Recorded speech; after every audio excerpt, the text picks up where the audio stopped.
ইউসুফ আলাইহিস সালাম বলেছিল না যে আমি বিশ্বস্ত, আমাকে দায়িত্ব দেন? আমি বলতে চাই আমি বিশ্বস্ত, আমাকে দায়িত্ব দেন। আমাকে 5 বছর সময় দেন, পুরো দেশের শিক্ষা সিস্টেম চেঞ্জ করে দেবো ইনশাআল্লাহ। প্লে গ্রুপ থেকে প্লে গ্রুপ থেকে নিয়ে মাস্টার্স পর্যন্ত এমন শিক্ষানীতি প্রণয়ন করা সম্ভব যে আমাদের বাচ্চারা একদম প্লে থেকে মাস্টার্স পর্যন্ত বাংলা, ইংরেজি, অঙ্ক এবং জেনারেল সাবজেক্টগুলোর সাথে কোরআন হাদিসের একটা অপূর্ব সমন্বয়ে পড়াশোনা করবে ইনশাআল্লাহ। একা করে দিতে পারবো ইনশাআল্লাহ তাআলা।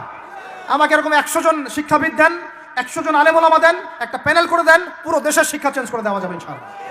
জাস্ট আমাকে একটা সমৃদ্ধ লাইব্রেরি দেন, বসার জায়গা দেন, কাজ করার জায়গা দেন, স্বাধীনতা দেন, ইনশাআল্লাহ আমি করে দেই। তারপরে আপনারা চেক করেন, যদি মনে হয় হ্যাঁ দেওয়া যায় তাহলে দেন, না হলে আমারটা ছুঁড়ে ফেলে দিন ইনশাআল্লাহ।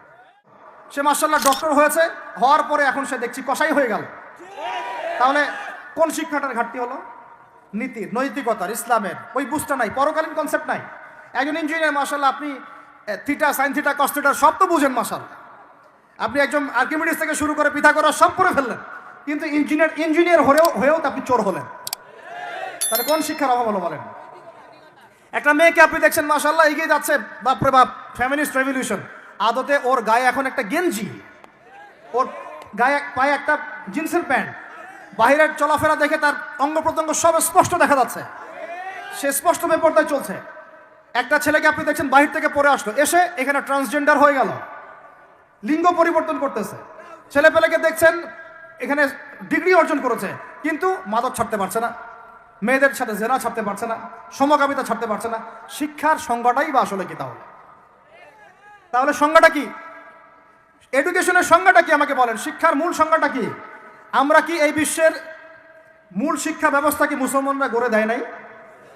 একটা বই কিনেন বাসায় গিয়ে, যে এই বিশ্বের 1000 সেরা আবিষ্কার, ওখানে দেখবেন সবগুলো মুসলমানদের নাম আছে না নাই? আপনি যে ল্যাপটপ চালাচ্ছেন, অ্যালগোরিদম কে দিয়েছে? হিন্দু ভাইরা দিয়েছে, খ্রিস্টান ভাইরা দিয়েছে। আমি বোঝানোর জন্য ভাই বলছি, বৌদ্ধ ভাইরা দিয়েছে, ইহুদিরা দিয়েছে, এরা দেয় না। কারা দিয়েছে? মুসলিমরা দিয়েছে। আপনি যে মেডিকেল সায়েন্সের কথা বলছেন, মূল জিনিসটা কে দিয়েছে? মুসলিমরা দিয়েছে। রক্ত সংবহন তন্ত্র কারা আবিষ্কার করেছে? মুসলিমরা। আপনি জাবর ইবনে হাইয়ানকে ছাড়া আপনি কেমিস্ট্রি পড়াতে পারবেন না। ইবনে রুশদ, ইবনে সিনাকে ছাড়া আপনি মেডিকেল সায়েন্স আগাতে পারবেন না। আপনি ইবনে রুশদ ছাড়া এই যে আমরা পাটিগণিত, বীজগণিত, জ্যামিতি, ত্রিকোণমিতি, পরিমিতি করে আপনি করতে পারবেন না। আমরা তো জেনারেল লাইন পড়েছি, আমাদের সাথে বসেন, এগুলো হয়তো সবাই আপনাকে বোঝাতে পারবে না। জ্যোতির্বিদ্যা যাচ্ছেন, আপনি অ্যাস্ট্রোনমিতে যাচ্ছেন, অনেক কিছু করছেন, আপনি মুসলিমদেরকে ছাড়া এক পা আগাতে পারবেন না। মূল ভিত্তিটা করে দিয়েছে কারা? উমাইয়ারা, আব্বাসীয়রা, সেলজুকরা, উসমানীয়রা এবং 4 খলিফার সময়। এই সময়ে এই শিক্ষার মূল ভিত্তিটা দাঁড়িয়েছে। এই যে আমরা যে নাহু সরফের কিতাবগুলো পড়ি, আমাকে বলেন তো, নাহু সরফের কিতাব রাসূলের যুগে ছিল? বলেন, ছিল না। কোন খলিফার সময় থেকে এগুলো সারা বিশ্বে ছড়িয়ে গেল? নাম জানেন? আলী ইবনে আবি তালেব। কি নাম? আলী ইবনে আবি তালেব। আরবি ব্যাকরণের পুরো ভিত্তি দিয়ে দিয়েছেন তিনি, লুকা দিয়ে দিয়েছেন, কায়দাগুলো দিয়ে দিয়েছেন। এখন সারা বিশ্বের মানুষ আরবি পড়ছে, আরবি বুঝতে পারছে, ব্যাকরণ বুঝতে পারছে, কোরআন নিয়ে গবেষণা করতে পারছে। প্রত্যেকটা সেক্টর, ধর্মীয় অঙ্গন বলেন, অর্থনীতি বলেন, জ্যোতির্বিদ্যা বলেন, কেমিস্ট্রি, ফিজিক্স যাই বলেন, মুসলমানদের কাছে আগাতে পারবেন না। তাহলে আমরা যে যুগে ছিলাম সেখানে কি ফিরে আসা যাবে না? সম্ভব না। তাহলে প্রয়োজন কিসের? প্রয়োজনটা হচ্ছে, আমি জেনারেল শিক্ষার বিরোধী নই, কোশ্চিনকালেও নয়। জেনারেল শিক্ষা থাকবে, ইংরেজির প্রয়োজন আছে, বাংলা অবশ্যই প্রয়োজন আছে, মুক্তিযুদ্ধ সংস্কৃতি আমরা জানবো, শিখবো, চেতনা ধারণ করব, সব ঠিক আছে। আমরা সমাজবিজ্ঞান পড়ব, দর্শন পড়ব, সায়েন্স পড়ব, আর্টস পড়ব, কমার্স পড়ব, সব ঠিক আছে ভাই। মেডিকেল সায়েন্স পড়েন, ইঞ্জিনিয়ারিং পড়েন, কিন্তু কোরআন বাদ দিয়ে নয়, হাদিস বাদ দিয়ে নয়, আকীদা বাদ দিয়ে নয়, সিরাত বাদ দিয়ে নয়, ফিকহ বাদ দিয়ে নয়। রাজি আছেন ইনশাআল্লাহ? এখন আমাকে বলেন, এর উপায় কি?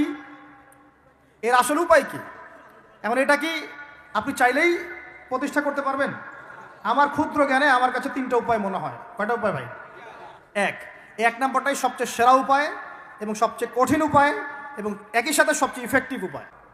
সেটা হলো, জাস্ট যদি আমাদের ঊর্ধ্বতন কর্তৃপক্ষ, আমাদের শিক্ষা মন্ত্রণালয়, আমাদের গভর্নমেন্ট, আমাদের প্রশাসন, আমাদের সরকার, তারা যদি একটা টেবিলে বসে ওলামায়ে কেরামদেরকে নিয়ে বসে, প্রতিভাবান ইয়াংদেরকে নিয়েও বসে, শিক্ষা নিয়ে যাদের অবদান আছে তাদেরকে নিয়ে বসে যদি একটা শিক্ষানীতি প্রণয়ন করে, যে না, আমাদের দেশটা মুসলিম কান্ট্রি, বেশিরভাগ মানুষই মুসলমান, মুসলমান জনগণ, মুসলমান যুবক, মুসলমান যুবতী, মুসলমান শিশু কিশোর বেশিরভাগই মুসলিম, অ্যাজ এ ডেমোক্রেটিক সিস্টেম এখানে বেশিরভাগই মুসলিম, তাহলে তাদের স্বার্থ বিবেচনা করে আমরা একটা শিক্ষানীতি প্রণয়ন করি না কেন? একটা শিক্ষানীতি প্রণয়ন করি যেখানে প্লে গ্রুপ থেকে শুরু করে মাস্টার্স পর্যন্ত আমরা মাশাআল্লাহ দুইটা শিক্ষাকে সমন্বয় করে দেব ইনশাআল্লাহ। এই সমন্বয়টা করলে আমার ছেলে বললাম তো দুই দিকেই ইনশাআল্লাহ এক্সপার্ট হবে। আমাদেরকে আলাদা করে কোনো প্রতিষ্ঠান খুলতেও হবে না। এটা কি করা যায় না? এটা যদি করা যায় তাহলে আমাদেরকে আলাদা করে কোনো মাদ্রাসাও খুলতে হচ্ছে না এখন, বরং যা আছে এটা দিয়ে যথেষ্ট, যা আছে এটা দিয়ে যথেষ্ট। আর সুন্দর নীতি থাকবে, সিলেবাস করে দেওয়া হবে, দেখবেন সবাই একই ভাষায় কথা বলছে, একই শিক্ষা শিক্ষিত হচ্ছে। একটা লেভেল পর্যন্ত অ্যাটলিস্ট মানুষ নৈতিক শিক্ষা পাবে, ইসলামী শিক্ষা পাবে। পরবর্তীতে গিয়ে ফ্যাকাল্টি আলাদা হয়ে যাবে, তারা কেউ ইঞ্জিনিয়ার, কেউ ডক্টর ইত্যাদি ইত্যাদি হতে পারে। এটা যদি আমাকে বলেন, আমাকে 5টা বছর সময় দেন, 5 বছর সময় দেন, যদি মূল্যায়ন করেন, আমি ইউসুফ আলাইহিস সালামের মতো বলতে বাধ্য হচ্ছি এখন, কারণ আমি এটা দেখে অনেক ব্যথিত হচ্ছে। কেউ বলুক না বলুক, আমি কোনো দলের পক্ষ থেকে বলছি না, কোনো মতের পক্ষ থেকে না, কোনো রাজনৈতিক ব্যক্তিবর্গের পক্ষ থেকেও নয়, আমি আমার ব্যক্তিগত ব্যক্তি স্বার্থের পক্ষ থেকে বলছি, আমাকে 5টা বছর সময় দেন, ইনশাল্লাহ এটা আমি করে দিতে পারবো। জাস্ট আমাকে একটা সমৃদ্ধ লাইব্রেরি দেন, বসার জায়গা দেন, কাজ করার জায়গা দেন, স্বাধীনতা দেন, ইনশাল্লাহ আমি করে দেই। তারপরে আপনারা চেক করেন, যদি মনে হয় হ্যাঁ দেওয়া যায় তাহলে দেন, না হলে আমারটা ছুড়ে ফেলে দিন ইনশাল্লাহ। পরে প্রয়োজনে ওটা আমি একা একা আমার একটা ইউনিভার্সিটি বানাই, সেখানে পড়াবো ইনশাল্লাহ। এটা 1 নাম্বার অপশন। 2, যদি এটা না করা হয়, আর এটা না করার সম্ভাবনাও আছে, কারণ আমি বলছি পুরো বিশ্ব আমরা নিয়ন্ত্রণ করি না, আমরা নিয়ন্ত্রিত। আমরা কি নিয়ন্ত্রিত? তারপরে দ্বিতীয় অপশন হচ্ছে যতগুলো শিক্ষা প্রতিষ্ঠান এখন আছে, স্কুল হোক আর মাদ্রাসা হোক, এগুলোতে আপনারা সিলেবাসের মধ্যে একটু সমন্বয় নিয়ে আসার চেষ্টা করেন। সিলেবাস একটা আছে, ঠিক আছে, বুঝলাম, একটু সমন্বয় আনার চেষ্টা করেন। সমন্বয় করে অ্যাটলিস্ট বাংলা ইংরেজির সাথে আরবিটাকে মিক্স করার চেষ্টা করেন। আমার ছেলে কোরআন শিখলে কোনো সমস্যা নাই, সে বিপদগামী হবে না, সে গোমরা হবে না, সে কখনো জঙ্গি সন্ত্রাসী হয়ে যাবে না ইনশাআল্লাহ, বরং সে এই দেশের একজন সম্পদ হবে ইনশাআল্লাহ, ইনশাআল্লাহ তাআলা। তো এত ভয় কিসের? কোরআনকে এত ভয় কেন করেন? নবীর সুন্নতকে এত ভয় করেন কেন? সমস্যাটা হচ্ছে কোরআন হাদিসের সঠিক ব্যাখ্যাটা না প্রচার করার কারণে কোনো কোনো ক্ষেত্রে মানুষ উগ্র হয়ে যাচ্ছে, এটা সত্য। কিন্তু আমরা সেই উগ্রতা ছড়াতে চাই না। আমরা কোনো বিচ্ছিন্ন জনগোষ্ঠী নই, আর আমাদের কোনো গোপন কোনো এজেন্ডাও নাই। আমাদের এজেন্ডা একদম স্পষ্ট পরিষ্কার।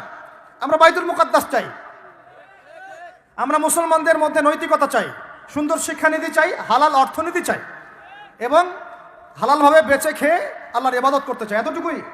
এর বেশি কিছু আমরা চাই না। এর বেশি কিছু চান না? আল্লাহ পাক আমাদের সবাইকে তৌফিক দান করেন। তো এই 2 নাম্বার অপশনটাও এফেক্টিভ যদি আপনারা করতে পারেন। আর 3, 2 নাম্বারও যদি কাজ না হয়, তাহলে 3 নাম্বার একটা অপশন খোলা থাকে, যে নতুন করে কিছু প্রতিষ্ঠান গড়ে তোলেন এবং সেই প্রতিষ্ঠানগুলোতে আপনি আপনার মতো করে সুন্দর সিলেবাস মেনটেন করে আপনার বাচ্চাদেরকে পড়ানোর চেষ্টা করেন, যেখানে বাংলা ইংরেজি অঙ্ক এগুলোও থাকবে, জেনারেল শিক্ষাও থাকবে এবং ইসলামিক শিক্ষাও থাকবে। এছাড়া আমার মনে হয় না এই প্রজন্মকে বাঁচানোর চতুর্থ কোনো রাস্তা বাকি আছে। যদি থাকে আপনারা আমাকে জানাবেন।